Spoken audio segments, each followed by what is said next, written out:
S, வீடு, schools, hotels, store room இங்கெல்லாம் partition wall கட்டணும்னாலும் இப்போ பில்டிங் ஓனர்ஸோட first choice Renocon rapid wall panels. செய்தியை பார்த்து கொண்டிருக்கிறோம். கோவை ஆணைக்கட்டியில் இயங்கி வரும் ரிசார்ட்டுகள் உரிமம் பெற்று இயங்குகிறதா என்பது குறித்து ஆய்வு செய்ய மாவட்ட ஆட்சியர் தலைமையில் குழு அமைத்து சென்னை உயர்நீதிமன்றம் உத்தரவிட்டுள்ளது. யானைகள் வழித்தடமான ஆணைக்கட்டியில் உள்ள சட்டவிரோத ரிசார்ட்டுகளை மூட உத்தரவிட வேண்டும். கோவை ஆணைக்கட்டி இடையிலான மாநில நெடுஞ்சாலையில் இரவு நேரம் போக்குவரத்தை நிறுத்த உத்தரவிட வேண்டும் என விலங்குகள் நல ஆர்வலர் முரளிதரன் வழக்கு தொடர்ந்திருந்தார்.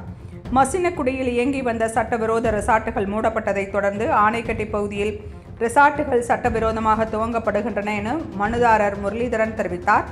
ஆணைக்கட்டியில் வனத்துறை எல்லைக்கு உட்பட்ட பகுதியில் எந்த ரிசார்ட்டுகளும் இல்லை என வனத்துறை தரப்பு தெரிவித்தது. மனுதாரர் குறிப்பிடும் ரிசார்ட்டுகள் உரிமம் பெற்று இயங்குகிறதா என்பதை ஆய்வு செய்ய கோவை மாவட்ட ஆட்சியர் தலைமையில் குழு அமைத்து நீதிபதிகள் உத்தரவிட்டனர். இக்குழு சம்பந்தப்பட்ட பகுதியில் ஆய்வு செய்து அறிக்கை தாக்கல் செய்ய வேண்டும் என்று நீதிபதிகள் உத்தரவிட்டனர். கோவை ஆணைக்கட்டி இடையிலான மாநில நெடுஞ்சாலையில் இரவு நேரங்களில் செல்லும் வாகனங்களில் வேகத்தை கட்டுப்படுத்த வேக தடைகள் ஏற்படுத்த வேண்டும் என உத்தரவிட்டு வழக்கின் விசாரணையை நவம்பர் 28ஆம் தேதிக்கு நீதிபதிகள் தள்ளி வைத்தனர்.